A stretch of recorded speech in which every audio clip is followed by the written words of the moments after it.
What is going on? It is Donald Poe Photography, and today I am back with another video. Today we're going to be talking about the Fujifilm X-E1. It is a great camera, off rip. The color science, beautiful. It has a 16 megapixel sensor. Now before you get into the comments, before you put your glasses on like I'm about to do right now and say 40 megapixels is the standard, why are you shooting 16 megapixels? Well, we're shooting 16 megapixels because once you get into the higher range, you get more grain, but grain is nice, but you lose more quality per se, you know? You can crop in more, but who needs to crop when you can just move your feet? The X-E1 came out in 2012 along with the X Pro 1, and it has the sensor, the X-Trans 1 sensor, and that is regarded as one of the best Fujifilm sensors. Everyone's talking about it. The cool kids at the lunch table, everything.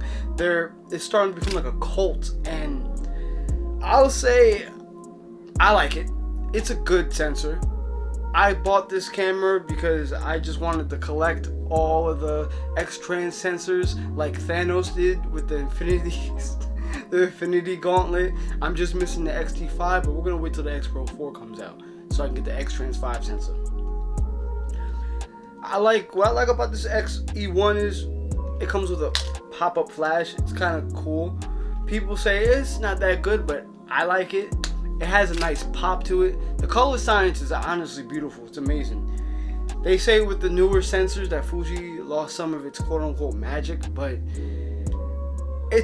all Fujifilms produce great images, honestly. I can't lie. Like, the best part about Fujifilm is that it makes you slow down, and it helps you learn how to take photos.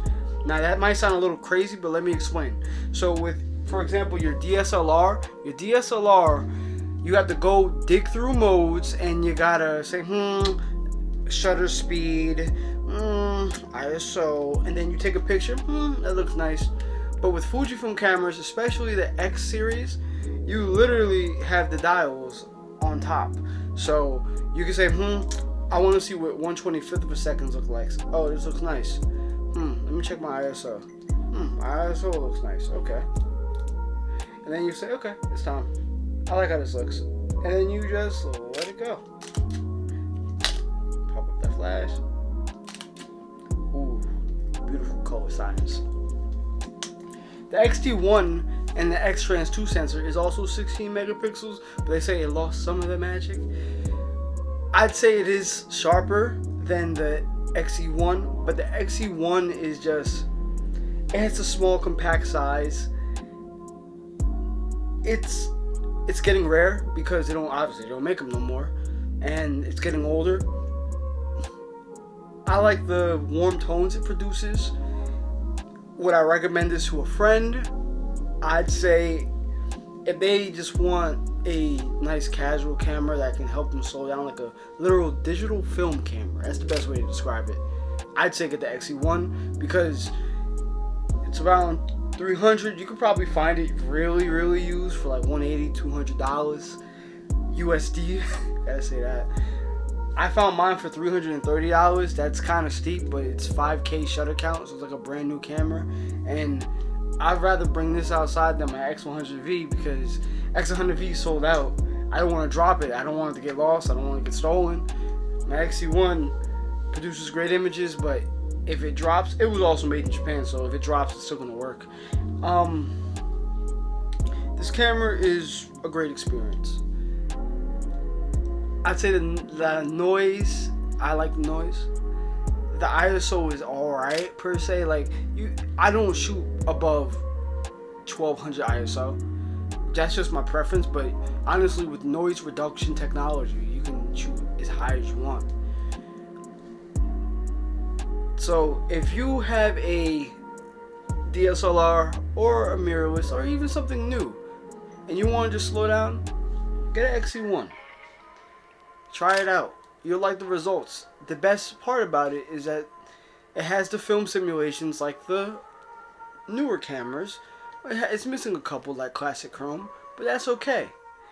The Jpegs still look amazing.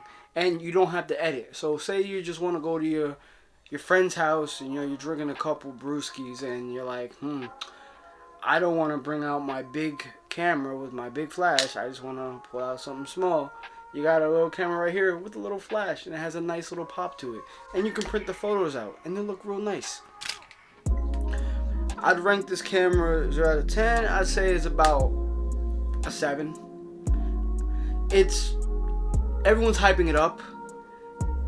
It's a good camera, but everyone is just hyping it up at this point. Like, X-Trans 1 is good, but you can get an X-Trans 2 sensor, X-Trans 3 sensor. You get an X-Trans 2 sensor, X-E1, I think the X Pro 2, the X-E2. They're around the same price, like maybe like $50 to $100 more, and you'll have better autofocus. I mean, I don't buy old cameras and expect good autofocus. I only pair this with manual glass because the autofocus is slow, but I don't really use autofocus like that. I only use it if I am, shooting video, but I don't really shoot video like that. Or I use autofocus if it's dark outside and I feel like focusing. I only really use it when I'm just, chilling. Oh, I'm just in a rush, actually. My apologies. Manual focus, I love manual focus. I just started really using it a couple months ago when I got my X-E1 and I paired it with the 58 1.2. And I've kind of fell in love with manual focus. I have not put down manual focus, like old glass, in like months. It's just so fun, the characteristics, how sharp it is. But I'd say get an X-E1 if you're just looking for a nice casual camera. Go for it. This is a photographer's camera for sure, and you will not regret this purchase. So I want to thank all 77 of you guys. I appreciate you. You are loved. Please like and comment. Let me know what Fujifilm camera. Let me know what camera you're rocking with. And if you have X-E1, let's talk in the chat. I would love to talk. You're the best. I appreciate you coming to my little TED Talk. Thank you. Have a good night. Stay safe. Good morning. Good evening. Everything. You're the best. Thank you.